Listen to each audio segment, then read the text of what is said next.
Michael Jordan, Scottie Pippen, le triangle des Bermudes. Enfin, triangle, c'est trois côtés. Bah ouais. J'ai oublié quelqu'un. Toi. Qu'est-ce que tu racontes?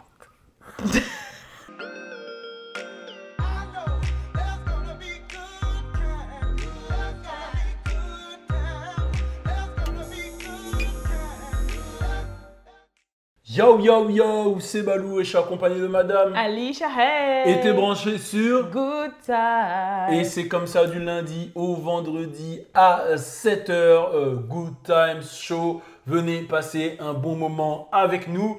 Et tenez-vous prêts parce que là, c'est vrai qu'on vous fait des sujets d'actualité comme ça en Good Times. Il y a plein de choses qu'on a envie de vous faire. On a envie de voyager avec vous. On est sur des formats de voyage. Les formats Ali Chapeau de Fleurs. Où justement, on va à la découverte de pas mal de choses. On va se faire des petits défis. Donc, n'hésitez pas déjà à mettre un commentaire si vous avez des défis que vous voulez vous proposer. Genre des défis, des découvertes, des voyages. Même si toi, tu es une marque et tu as envie, je dis une marque, mais je sais pas, une marque de… je dis une connerie, tu as un ballon, tu as envie qu'on teste ton ballon ou même tu un truc, tu as des jeux en plein air, tu as envie qu'on vienne, qu'on teste. On est ouvert. Ali Chapeau de Fleurs est ouverte à la découverte. C'est Madame Découverte. C'est de quoi c'est Ouverte à la découverte. Ah, t'as capté? Ah ouais, j'ai Punchliner. capté. Ah ouais, rêvasseur. Rêvasseurs, les rêvasseurs, c'est d'ailleurs, il faut rêver, c'est important de rêver. Je tiens à le dire, tous mes rêvasseurs, mettez des flammes dans les commentaires. Moi, je suis team rêvasseur, voilà, sachez-le, c'est team rêvasseur ici. Ma production, elle s'appelle Il faut rêver, team rêvasseur, on est ensemble. Rêvasse là, t'entends hein? Le roi Enoch. Et tu sais que là, c'est l'intro, il y a tellement d'infos. Ils se disent, attends, Ali Chapeau de Fleurs, rêvasseur, roi Enoch, triangle des Bermudes. J'ai tout envoyé, Franchement, ah ouais, là, c'est chaud, là. J'ai tout envoyé. Bon, je vous rappelle, ce show vous est présenté. Waouh! Waouh! Ce show vous est présenté par… Non. Oh, wow. Ce show vous est présenté par rarebootleg.com. Eh oui! Rarebootleg.com, c'est le site qui te propose des t-shirts de tes personnalités préférées. Et restez connectés parce que sur Rarebootleg, il n'y aura pas que des t-shirts prochainement. Donc voilà, rendez-vous sur rarebootleg.com. Le lien est dans la description. Est-ce que j'ai tout dit là? On peut commencer le show, c'est bon? Oui, je crois que c'est bon. Sinon, je vous le rappelle. Wow. Suivez-moi sur ma chaîne YouTube et sur mes… Le mec, il a tout craque, il passé. craque. Bon, alors… On a un sujet aujourd'hui que j'ai choisi, que je voulais aborder, que j'aimerais bien que tu me présentes. Et en fait, on va faire plusieurs sujets. Okay. Aujourd'hui, on va faire plusieurs sujets. On ne va Okay. pas faire qu'un seul.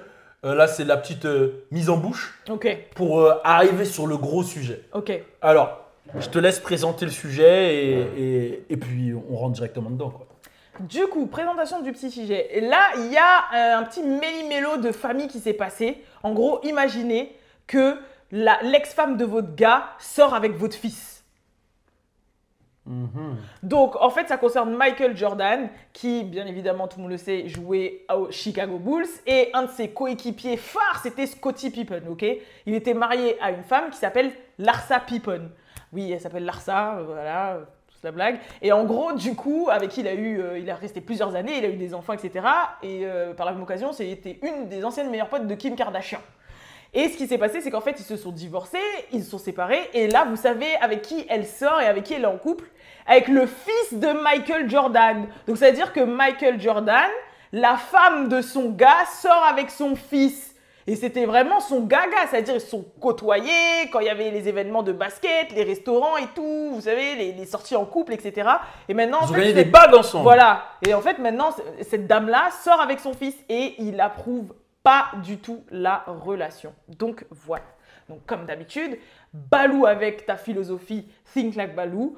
On aimerait savoir qu'est-ce que tu penses du cas Michael Jordan, Larsa Pippen, Scottie Pippen. Donc bien évidemment, Michael Jordan jouait avec Scottie Pippen qui avait une femme, Larsa. Et maintenant, cette femme-là, qui est son ex-femme, sort avec son fils à Michael Jordan. Sort avec Michael Jordan Jr. C'est la folie. C'est la folie parce que… Michael Jordan, il approuve pas le comportement de son fils. C'est vrai. Il approuve pas du tout, tu vois. Il valide pas. Donc, Michael Jordan a un fils qui sort avec la femme de Scottie Pippen. Scottie Pippen, il a gagné des bagues avec Michael Jordan. Ils ont gagné des bagues ensemble. Mais est-ce que tu sais, c'est quoi la pression d'être le fils de Michael Jordan? Tu t'imagines, tu es le fils de Michael Jordan? Dès que tu nais, il est trop mignon, il va être comme son père au basket. Dès que tu fais un pas, il va être basketteur. Dès que tu vas à l'école, oh, il va tout niquer au basket. Ouais, Toute sa vie, on lui a dit qu'il allait tout niquer au basket. Tu dois être comme ton père. Tu vas avoir des bacs comme ton père. Tu nanana. La pression, elle est incroyable. Ouais, c'est vrai. Donc, qu'est-ce qui s'est passé? Le petit peu, il a eu une pression de malade. À défaut d'avoir les bagues de son père, il a marié une meuf qui a autant de bagues que son père. Quoi? C'est la femme de Scottie Pippen. Ça veut dire qu'elle a les bagues. Oui, par alliance. Maintenant, il a les mêmes bagues que son père par alliance. Il a gagné les playoffs par alliance. C'est un truc de ouf là ce que tu dis. Hein. Il a même pas eu besoin de s'entraîner. Tu te rends compte la pression familiale, ce que ça peut faire? Là, il a réussi au basket à travers Larsa Pippen. Ça veut dire que là, s'il fait un enfant, son enfant, il est fils de champion aussi. Bah oui. Ben oui. C'est un truc de malade. T'as capté ce que je veux dire? Ouais. C'est fort, hein? C'est très fort. Mais il y a un autre truc que je voulais dire aussi. Les noms ont des impacts. Vraiment, les noms ont une puissance. Un nom, ça reflète qui tu es, où tu vas aller. Regarde, on prend le foot. Ronaldo Luis Nazario da Lima. Cristiano Ronaldo. Ronaldinho. Coronavirus. Tous les noms où il y a Rona ont détruit. Ils ont détruit. Ils ont détruit. Tu comprends ce que je veux dire? Et puis même, moi j'ai des amis congolais. J'ai beaucoup d'amis congolais et tu sais très bien, les prénoms chez les Congolais, c'est sérieux. C'est sérieux. Ils donnent des noms qui représentent une situation. J'ai un ami à moi, il s'appelle Yakwa. Parce qu'en fait, sa mère, elle a fait un déni de grossesse quand elle l'a eu et elle ne comprenait pas. Et elle disait que Yakwa. Il s'appelle Yakwa. Tu vois ce que je veux dire? Et à chaque fois, et je te jure, c'est vrai, à chaque fois que tu passes à côté de son bâtiment, c'est le grand vénère et tout. Il fait Yakwa, wesh. Yakwa. Tu vois ce que je veux dire? Non, mais c'est sérieux. Donc, pour te dire que ton nom, il définit un peu ta destinée. Donc, choisis bien le nom que tu vas donner à tes enfants. La meuf, elle s'appelle Larsa Pippen. Larsa Pippen. Pippen. Il s'appelle Marcus Jordan. Marcus. Vous connaissez tous Mister Marcus. Tapez sur Internet, moi je dis pas plus. Marcus et Larsa Pippen. Mais c'était sûr que ça allait partir en vrille. Choisissez bien le nom de vos enfants. Vraiment, choisissez bien. Ça m'a donné chaud tout ça.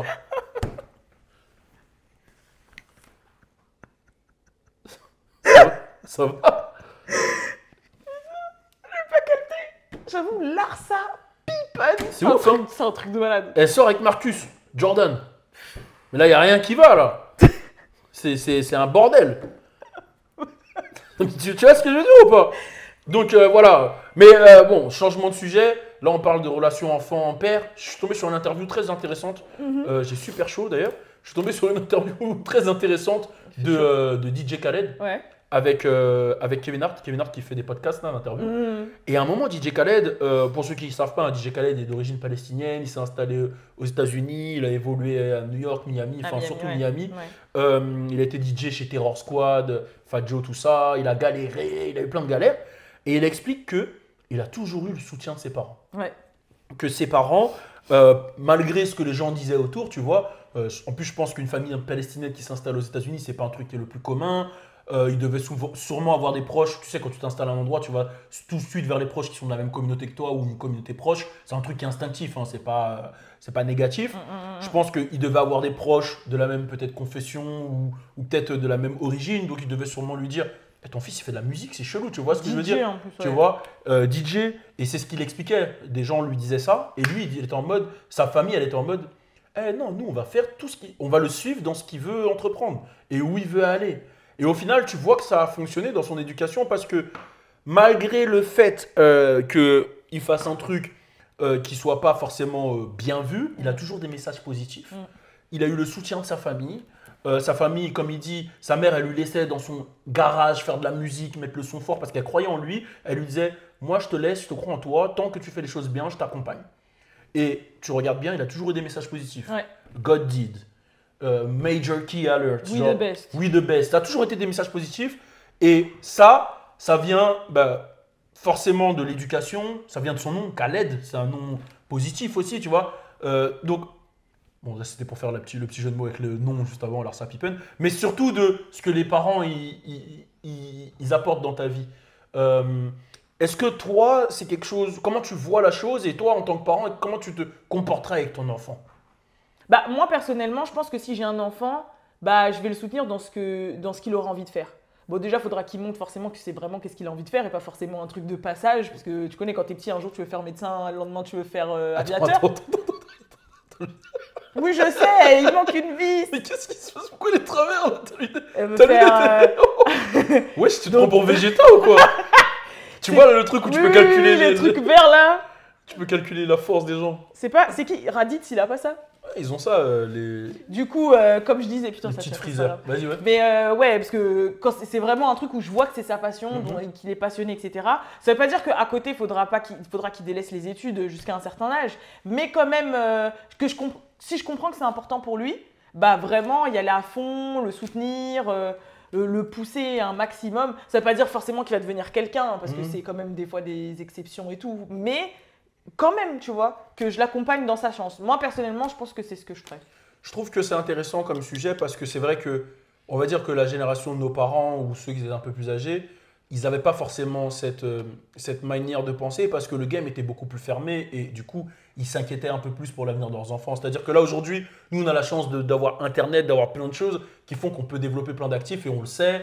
Et nous-mêmes, on est dans le métier, en plus, on maîtrise. Donc, on sait. Et il y a plein de preuves qui te montrent que. Mais à la génération de nos parents, déjà, nous, on vient de minorité, tu vois. Oui, les besoins n'étaient pas du tout les mêmes. Là. Ouais, et surtout, on vient de minorité. Ils n'avaient pas d'exemple de personnes qui pétaient. Tu les comptais sur le doigt d'une main, tu vois. Dans les années 90, il y avait Zidane, Jamel, et peut-être les inconnus, et c'est tout, tu vois, dans les minorités. Enfin, j'abuse un peu, j'extrapole, mais il n'y en avait pas énormément. Donc, du coup, automatiquement, quand tu as un daron, tu vas vouloir que ton enfant il aille dans un truc qui est plus sécurité. Tu vas penser à la sécurité, tu vas vouloir le mettre dans une filiale qui est plus. Voilà, c'est dans ta tête qui va le sécuriser plus. Bien sûr. Aujourd'hui, on a la chance que les choses aient évolué et je pense que c'est une bonne manière de penser, de ne pas frustrer son enfant, de lui dire non, ne fais pas ci ou ne fais pas ça. Je pense que c'est toujours mieux de l'accompagner. De toute façon, en général, quand tu es jeune, tu changes souvent tu vois, à 15 ans, tu peux dire je vais faire ça, à 16 ans, faire ça, à 18 ans, ça. Et je pense que ce qui est important, c'est de ne pas imposer des choses et d'écouter ton enfant et de communiquer avec, tu vois. Ouais. Moi, je pense que c'est ce que j'avais le plus besoin, mais le problème, c'est que je ne savais pas ce que je voulais faire. Donc là, c'est une autre problématique, c'est que j'avais beaucoup ce besoin-là d'être écouté et j'ai eu la chance d'avoir des parents qui m'écoutent et qui m'accompagnent. Je pense que toi et moi, on a eu à peu près cette chance-là d'avoir des parents qui nous écoutent et qui nous accompagnent. Mais moi, je ne savais pas ce que je voulais faire. Tu vois ce que je veux dire? Genre, le crumb, je l'ai su à 17 ans, 18 ans, tu vois. Mais avant ça, j'avais aucune idée de ce que je voulais faire. Et c'est peut-être un autre sujet que j'aimerais. Comment on trouve ce qu'on veut faire quand on est jeune dans cette société-là? C'est dur ça en vrai de vrai. Bah, j'avoue, actuellement, avec tout ce qui se présente à nous, ça doit être plus difficile. J'avoue que moi, personnellement, j'ai jamais eu ce struggle. Hein. Ah ouais? Justement, non, en fait, c'est que je savais ce que je voulais faire, mais le problème, c'est que ce que je voulais faire, c'était qualifié de c'est pas un métier, ou tu rêves. Ou trop niché. Ou trop niché, ou enfin voilà quoi. C'était quoi que tu voulais faire à l'époque? À la base, moi je voulais être danseuse professionnelle. Donc quand tu arrives devant tes parents ou même devant tes je le savais, hein, c'était juste pour. Oui, je sais. Et que tu dis ouais, je veux être danseuse pro, ouais. Bah, ils vont dire ouais, mais. C'est comme si tu dis je veux être DJ quoi. Ou que tu veux être, tu vois. Donc automatiquement, bah, soit on va pas te prendre au sérieux, soit bah, ça va quand même passer au second plan par rapport aux études et tout. Ce que je trouve par contre intéressant, et là je mettrai un doigt dessus, c'est peut-être aussi pas forcément qu'au niveau de l'éducation parentale, mais aussi de l'éducation scolaire. Genre bah, nous on revient tout juste des États-Unis, et c'est vrai que pour eux là-bas l'extrascolaire est aussi important que le scolaire. Tu vois, tout est dépend, tu peux avoir des bourses, tu peux, enfin je sais qu'en France il y a aussi ça, mais c'est pas pareil. Genre là-bas vraiment tu dois choisir l'extrascolaire. Par exemple tu fais pas de match de basket si tu as eu moins de C. Tu vois, tout est vraiment codépendant, ouais, voilà, et ils te prennent au sérieux, quoi. Ils te poussent. De toute façon, on le voit même, vous pouvez le voir même pour ce que vous voyez à la télé, les cheerleaders, les orchestres, les machins. Mais toi, tout jeune, je reviens sur ce que tu as dit, tout jeune, tu savais déjà que tu voulais être danseuse, quoi. C'est fort. Ouais, hein, franchement, moi, en fait, bon, vas-y, quand j'avais 4-5 ans et qu'on me disait, je vais être médecin, ah oui. Voilà, parce que tu jouais à la dinette. C'est à partir de quel âge tu savais que tu voulais être danseuse? Franchement, 10 ans. Hein. Putain, c'est 10, fort. 11 ans, je savais. Hein. C'est fort parce que je te jure que moi, en tout cas, après, bon, je sais pas, mettez un commentaire, hein, n'hésitez pas à vous exprimer sur le sujet. Ben moi, mon entourage, là où j'ai grandi, que ce soit à Gagny ou à Montfermeil, on ne savait pas ce qu'on voulait faire, hein, vraiment. Il n'y a personne de mes proches On savait pas ce qu'on voulait faire. Vraiment, c'était, on faisait une générale pour faire un général. Donc, moi, le grand sujet que j'aimerais que les gens répondent, et peut-être on en fera une prochaine fois, c'est comment, quand tu es jeune, tu trouves ce que tu kiffes. Il faut tester, moi, je pense. Ouais, je pense que ça, c'est important. Je pense qu'il faut permettre aux enfants de tester plein de choses. Parce qu'en fait, tu peux pas savoir ce que tu kiffes si tu n'as jamais rien fait. Bah oui. Si tu vas juste à l'école et non. Ouais. Et c'est pour ça que je trouve que tout ce qui est centre de loisirs, les activités que tu fais avec, tu peux faire par exemple avec ta mairie, etc. Tu vois, pas forcément des trucs où tout le monde peut avoir accès. Même je sais que moi, à l'époque quand j'étais à Bobigny, il y avait la maison de quartier, de jeunesse et tout. Bah, il y avait des activités et tout quand t'es petit. Bah, ça te permet quand même de t'ouvrir. Ouais, je sais que les parents des fois ils culpabilisent quand ils te mettent au centre de loisirs parce qu'ils disent au oh final, la fin de vacances. lourd. Mais franchement moi j'ai eu mes meilleurs. C'est là où tu tâtes tout en fait. Tu vas à la piscine, après tu vas au cinéma ou des fois tu fais du dessin sur place, tu fais des trucs avec tes mains. Donc en fait c'est là où tu testes des trucs. Et c'est là où justement dans les zones, comme on l'a dit, d'éducation prioritaire, les ZEP, c'est là où il y a besoin de moyens et tout. Ouais, les assos. Je me souviens que moi, quand je m'occupais des jeunes, puisque j'ai fait pendant longtemps, des fois, on n'avait pas de moyens, pas de budget. On leur faisait des loups-garous, des trucs, tu vois, ce qu'on pouvait faire sur place. Sur place, ouais, du foot. Mais c'est vrai que je trouve que c'est important que, tu vois, ces jeunes-là, en fait, ils ont besoin de voir autre chose. Ils sont dans leur quartier tous les jours, ils ont besoin de voir autre chose pour pouvoir justement rêver, tu vois, pour pouvoir rêver, pour pouvoir comprendre autre chose. Tu sais ce que tu dis, c'est un truc de ouf parce que du coup, moi j'ai vécu ça où comme de base j'étais Bobigny-Aubervilliers, j'étais là-bas à l'école et au centre de loisirs et après j'ai déménagé là où tu sais que j'ai déménagé et où c'était pas du tout pareil. Ça restait dans le même département, mais c'était pas du tout pareil. Ouais. Je suis arrivée ici, premier jour, j'arrive au centre de loisirs, je me rappelle, c'était même pas les cours. Ma mère elle me dépose. Elle me dit, ils me disent tous, ça tombe bien, aujourd'hui on va à la patinoire. Ouais, jour même, genre j'arrive direct, bim. Ça change. Ils me disent, on va à la patinoire. Moi je vais à la patinoire. Oui, il vous faut des gants, on va à la patinoire et tout. Mais alors, et que des activités. Est-ce que tu penses que ça t'a ouvert l'esprit du coup? Mais oui, on faisait des trucs de ouf. On a la réponse du coup. Vraiment, on faisait des trucs de ouf. On partait de 2-3 jours en base de loisirs, des trucs de ouf. C'est vrai que quand tu tombes sur un centre commercial, un centre de loisirs ou des trucs un peu pour les petits, les jeunes, parce que j'étais petite, tu vois, il y a les moyens. C'est là où tu les ouvres. Et moi, personnellement, du coup, la danse, ça a joué parce que moi, tous les jours, j'arrivais avec mon CD gravé, je faisais des chorés avec mes copines que je faisais au goûter devant les gens. Ça, tu vois, en fait, c'était toujours dedans. On me proposait, il y a les 4-5 activités. Moi, je disais non, j'ai gravé mon CD, on va faire une danse, tu vois, et je faisais mon activité tout seul sur le côté. Mais au fur et à mesure, dans mon quartier, ça a évolué. À Montfermeil, ça a évolué avec la MJC, ils font du gros taf. Je pense à Malams qui fait du taf, Kader qui fait du taf, même au centre. Même là, quand on était à l'événement de basket et tout, là. Ouais, ça c'est à Clichy-sous-Bois. Clichy-sous-Bois, le frérot Massab qui fait du vrai taf. Avec le... Tu vois, et je trouve que c'est ça qui est important, c'est qu'il faut leur permettre de rêver et de voir grand à ces jeunes-là. Ils ont besoin de ça. Ils ont besoin de ça. Surtout dans les climats actuels, là, ils ont besoin de ça, de comprendre qu'ils peuvent faire des choses, etc. Parce que quand tu restes cloîtré qu'au même endroit et que tu connais que le même endroit, tu sais pas les possibilités que tu as. Ouais. En tout cas, voilà. Bon, on est parti avec Internet, déjà, c'est plus facile. Oui, voilà, Internet, ça peut parce que tu vois déjà les possibilités que tu as. Là où on n'avait pas Internet. Et ce que tu peux faire avec juste un iPhone. Ouais. C'est vrai tu vois ce que je veux dire? C'est vrai qu'on n'avait pas ces opportunités-là à l'époque. Et maintenant, tu as l'impression que tout le monde a un iPhone, plus ou moins. Oui, tu vois, oui. donc, En tout cas, voilà, c'était un sujet qui est parti de l'Arsa People. On a fini sur un sujet sérieux. Mais c'est super intéressant, moi, je trouve. Après, oui, il faut plus de temps parce que là, j'avoue, en 10 minutes, on peut pas tout dire. Ouais, t'aboutis pas. Mais on peut pas tout dire, mais on dit des choses bien. Oui. On dit peu, mais bien. Mais toi, t'as pas dit ce que tu ferais? Moi? Ouais, si t'as un enfant, justement. Ah ouais, non, moi, je suis un peu dans le même truc que toi. Hein. J'aimerais qu'il.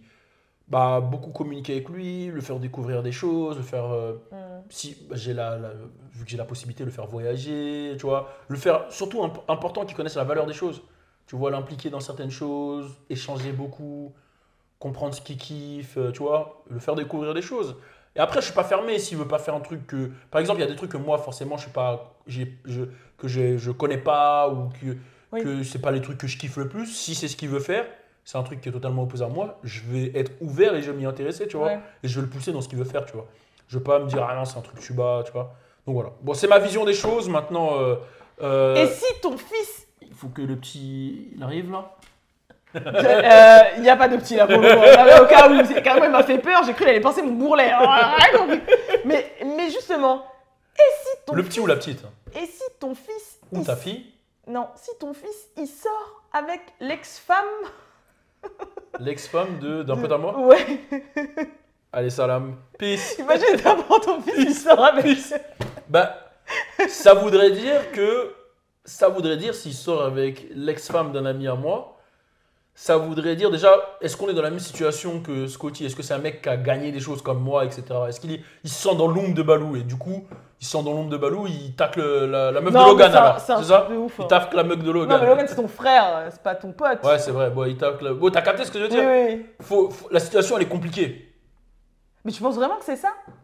T'as dit quoi? Tu penses vraiment que c'est ça? Toutes mes théories se sont avérées vraies. D'ailleurs, je sais pas si vous Mais avez ils vu. sont fous, hein. Genre là, j'ai vu une vidéo, carrément, il fume la chicha, il a mis la chicha entre ses seins Ouais, et tout. j'ai vu, c'est un truc de ouf. Non, franchement, Jordan, il doit être dans l'embarras. Sans mentir. Il doit être dans l'embarras par rapport à Scotty. C'est un truc de malade. Tu penses qu'il l'a pris personnellement? Hein? Tu penses qu'il l'a déjà défié en one-one pour ça? Il l'a pris personnellement, il a dit allez viens sur le terrain. Non, mais je pense que Scotty, il n'en veut pas à Jordan. Quoi? Non, mais T'as pas vu ses interviews? Il allume Jordan dans toutes les interviews. À cause de Oh, il a ça. la haine sur Jordan de ouf, Scotty. Mais c'est pas de sa faute ce que Non, son il a la fils, haine il sur fait. Scotty. Non, mais en plus, son fils, Sur il a Jordan. plus de 30 ans. Non, toutes les interviews de Scotty, il allume Jordan. C'est pas Vous dites vrai. que c'est le meilleur, mais ça n'a jamais été le meilleur. Il allume à toutes les interviews. Oui, mais peut-être avant que son fils il soit avec ça. Alors ça, c'était déjà comme ça, alors. Je sais pas, hein, mais on sait que c'était pas les meilleurs amis après ça, Ouais. mais Là, ça il va. lui tirait pas dessus comme ça. Ouais, là, là, ça va toutes être- les interviews, il l'allume. Ça va être un truc de ouf. Ouais, je pense qu'il a le seum. Il a le seum. Il se dit, attends, moi je l'ai accompagné gagner des bagues. On parle que de lui, parce qu'il faut dire, il a les mêmes bagues que lui. Il les a gagnés avec lui, les bagues. Ouais. On parle que de lui, moi je suis dans l'ombre. Et là, en plus, son fils, il tacle moi, ma femme. Non, c'est chaud. En Là, plus, là- il est touchant, je trouve. Oui, il a l'air gentil, Bah il a une histoire oui, de ouf. ouais. Il s'était fait couiller son premier contrat. Ouais. Il s'est bah battu oui. pour Jordan, il s'est battu pour Rodman, tu vois. Ouais. Enfin, bon. N'hésitez pas à mettre un commentaire, dites-nous ce que vous en pensez. C'était le Good Time Show d'aujourd'hui. Moi-même, Balou, accompagné de madame. Allez, C'est j'arrête. du lundi au vendredi à 7h, c'est le Good Times. On est ensemble, n'oubliez pas rarebootleg.com, c'est moi-même Balou. Think like Balou. Allez, chapeau de fleurs. Peace. Au moins, là, les gens, ils vont comprendre la vidéo où je danse comme Shake It Up. Shake it up. Tu sais, la vidéo où je fais. Au moins, ils vont comprendre d'où ça vient. C'est catastrophique, c'est Oh, t'as pété là? Non, c'est la chaise, c'est la Ah, chaise. elle a pété. Non, c'est la chaise. Ah. Balou commence même pas, parce que sinon je vais t'afficher. J'ai pas pété, c'est la chaise, c'est le cure de la chaise. Je- Balou J'ai pas pété.